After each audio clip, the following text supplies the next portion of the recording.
Hey, we're backstage at IEM New York with Nathanias. I want to say first, congratulations, man. You've made it. I guess, in a manner of speaking, it's nice to come out to big events and get to cast stuff like this. I mean, how many new casters have come onto the scene and really been flown out to events to do this as a job, Yeah, it didn't really seem like when I was starting to get into it that there were too many other people coming up. I think the only other one that's as new, I think, was maybe Todd, and he's really a pleasure to cast with as well, so he's definitely earned it. And he knows everyone and he's famous and all that stuff. He's a pro gamer before he was a pro caster. You kind of just came out of nowhere and, got all these jobs. So I wanted you to start from the beginning. Like, what were you doing before?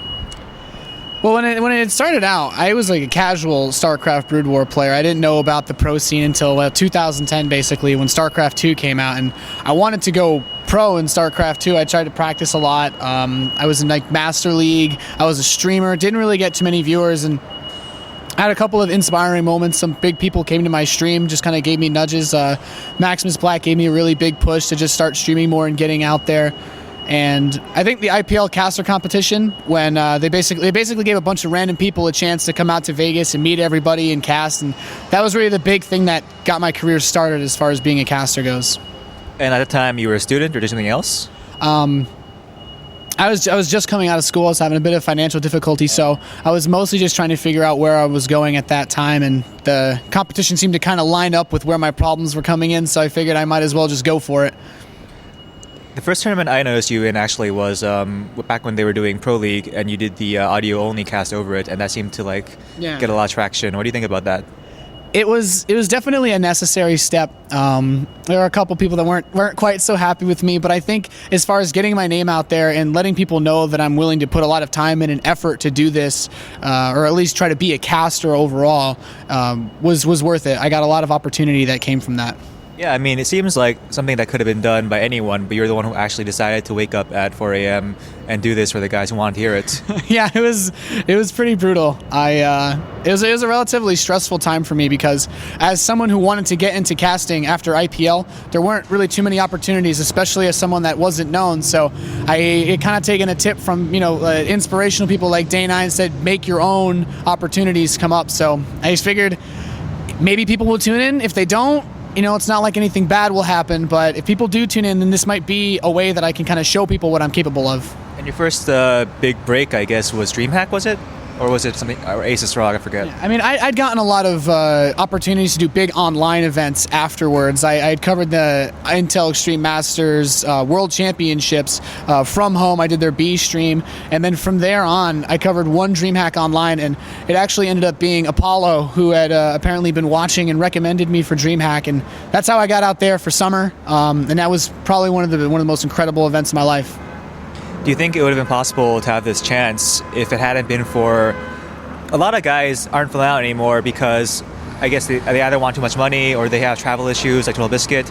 You think that if those guys were still in the scene, you would have had this chance? I think if people like Total Biscuit and Day9 were still casting a lot of tournaments. Well, yeah, I don't know what it is, but you never see the full Tasteless. It's always just Tasteless. I mean, Artosis. Day9 doesn't do it as much. Husky doesn't do it at all, I think, almost. And Total Biscuit can't travel to Europe. Yeah. So if it wasn't for that, it would have been a lot more difficult for you, right? Yeah, I have to agree. It's a number of events has not only gone down, but a lot of the people that have been casting it are either doing other things or aren't as involved. It was really a very small window of opportunity that I was looking for, and it's still difficult to get work. But I think if you put the effort in, it's definitely possible to make it happen. This is a sensitive question you don't have to answer, but were you offering to do stuff for free or less money or just totally free just so you could get your foot in the door? It's kind of one of the necessary evils. Online streaming as well as if you're covering an event as a secondary stream, usually most you're going to get out of it is ad revenue off of it. Going to live events, you do get paid. I think as my first event, DreamHack, I wasn't really as worried about being paid as I was getting out there, letting people see me on a big stage and having that chance. And as someone who'd also never left the United States, I think I probably would have been more than willing to cover events outside the country for free at that point. So DreamHack did pay you though? Yeah. It wasn't really something that we had discussed much, but it was an entrance fee, not anything crazy, but I was really happy that they were willing. They took me very seriously, despite the fact that I hadn't actually done other live events. So basically, you didn't even ask about it. You're like, well, I'm just happy to go there, and then you showed up and they're like, oh, hey, have this money. Well, it was really funny because I'd actually woken up. I stayed up very late casting. It might have been a Pro League caster night, and I woke up. It was about 7 o'clock. I stumbled over my computer, and I had a message from one of the DreamHack guys, basically asking me if I was there, and then I was a bit tired. I look at the Skype message, and he's just like, so we were wondering if you wanted to cover DreamHack Winter, and we'll pay you this much, and we'll bring you out, and it'll be awesome. And I was like, well, absolutely sure. It's one of those feelings where you think you're dreaming. You wake. I woke up. I was half awake. Just walked over to my computer just to check, see if I had any comments on Team Liquid about my Pro League cast, and it just kind of really all went from there. So I guess you're not jaded yet. Well, you'll be jaded in a few years. Don't worry about it. But having gone through from the bottom to being a caster who goes out to live events, would you say that it's made you think to people who are aspiring casters, who tell them, chase your dream because anything could happen, or has this entire experience made you very cynical, very realistic about how hard it is, and you realize how lucky you are? I think coming in as a caster, I enjoy it more overall. As far as the esports side of things goes, or the business or the work, I found it's a lot more difficult than I had originally anticipated, and I kind of tell the same thing to every other caster, and it's not meant to be something that comes off as cynical, but everyone is going to tell you that you can't do it. I had a lot of people tell me that I couldn't, and I would say that it's almost impossible to do, but I think if you can take me telling you no and you still want to do it, that's the level of dedication that you need to get somewhere, because really it all comes down to you have to make a space for yourself. There's nobody that's looking to give handouts in this scene at the moment. So you would say probably no, but if you try really, really, really, really hard, then maybe you get lucky. Yeah, I mean, I would just say no, and if you're willing to defy everyone telling you no, that's the only chance. So have players directly called you out? Because players are all friends with casters because they all see them at events, and then they feel awkward about calling them out. You were a no-name for a while, so obviously they didn't have any kind of fucking compulsion to let you go off easy. So have players just criticized your play a lot in the past? Well, it was kind of actually it really helped me out. The part where I tried to become a pro player, I never made it, but with my stream and support from some very generous people, I was able to get out to events. I'd actually been friends with a lot of pro players before I ever started casting, so they gave me a lot of support. Once I started to get a little bit more known, the comments that usually came from pro players are very nice. Most of the time, if someone had a complaint or if a pro player said that I missed something, I generally took it in stride, but I've never actually, even in private, had one of the top tier pro players actually come up and complain. So I like to think that I'm hopefully doing it right. Yeah. It's just, but as a caster, it's got to be a little bit annoying when pro player goes on Twitter and says, "Oh, this casting," and doesn't say anything about what it is or who they're talking to. They're just saying, "Oh, this casting," as a generic comment.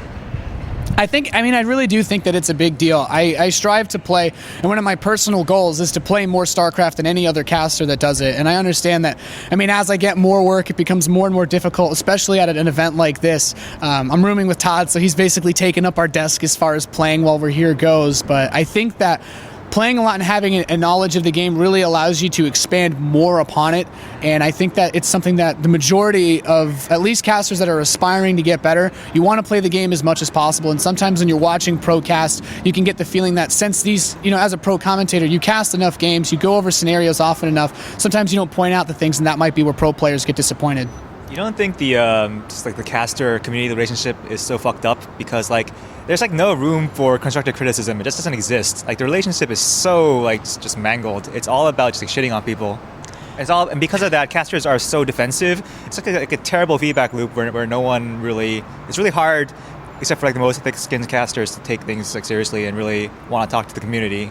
Yeah, it kind of feels like that at times, but I think in public, casters, you usually want to defend each other. You don't, if you say something negative about somebody, then all of a sudden you're casting with them at the next event. But in private, we do. I speak to a lot of the casters coming to events like this. I talk to Apollo, Todd, everybody that's been here, looking for feedback on improving. And people are generally pretty honest with each other, but it's just there's a lot of I think misconceptions about the way that some of the things work in the esports industry that causes us to have to be a little bit defensive towards the community.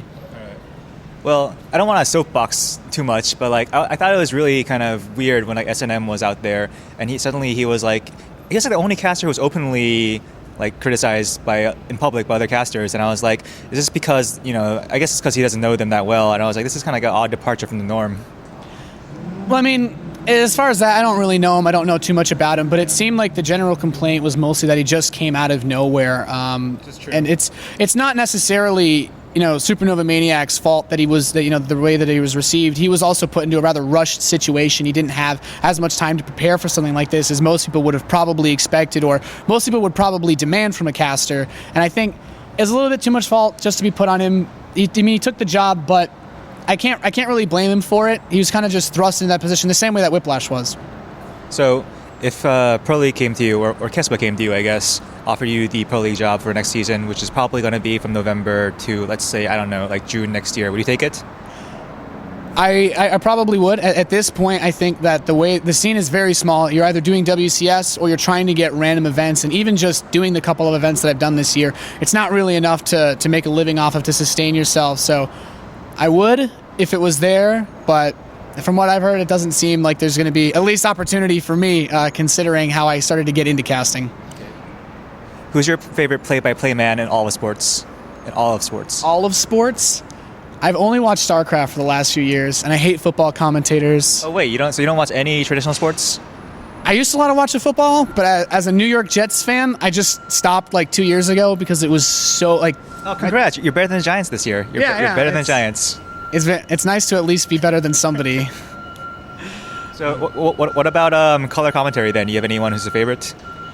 To be honest, I was really surprised, and I really enjoyed casting with Todd over this weekend. He's incredibly intelligent, able to point out a lot of things, but also a lot of people don't see this while the game is going on. Todd's one of those guys. He gives me a lot of hand gestures during the games. He tries to let me know where I should keep talking, and it's funny because some of the feedback that people have is, well, it seemed like you were talking a lot during your games with Todd, but he knows exactly what he's doing. He wants to stick just to the strategy, and I have to say his predictions about things are generally pretty damn good. I mean, you can't fault the all-knowing Artosis, who seems to have the best knowledge of players, but I'm actually really, really impressed with the casting that I've been able to do here. Have you thought that it would be good if you got like a more regular partner? Because I feel like the duos or trios that stay together a long time in any sport, they end up creating a kind of really, really entertaining chemistry that's beneficial in the long run. Like, do you have anyone you like to work with now, or have you thought about maybe creating like a more permanent partnership with someone? I thought about it at times. There's always community casters. I've been approached by a lot of people asking to cast with me. But I mean, I've already done an event with Apollo. We actually talked for a long time before this event about how we were going to approach our casts together, and we didn't really end up doing too many games together. But I think, as far as establishing something standard for my online commentary, I've actually been casting a lot with Madalisk. Very, very smart player. I think she's probably a little bit underestimated as a caster. She mostly does Swedish work, but as far as that goes, I don't think I'm in quite a stable position yet where I need to be thinking about always casting. I have to be ready to cast with anybody. Fucking machinery walking by. All right. Fuck. Finally. Anyway, anything you want to say to wrap up? Not really too much. Just thanks to everybody that watches this, I guess. Everybody on Team Liquid, you for giving me this interview, and everybody at Intel Extreme Masters for giving me a chance to come out here and cast for you guys in New York. And yeah, that's all. Thanks. All right. Thanks.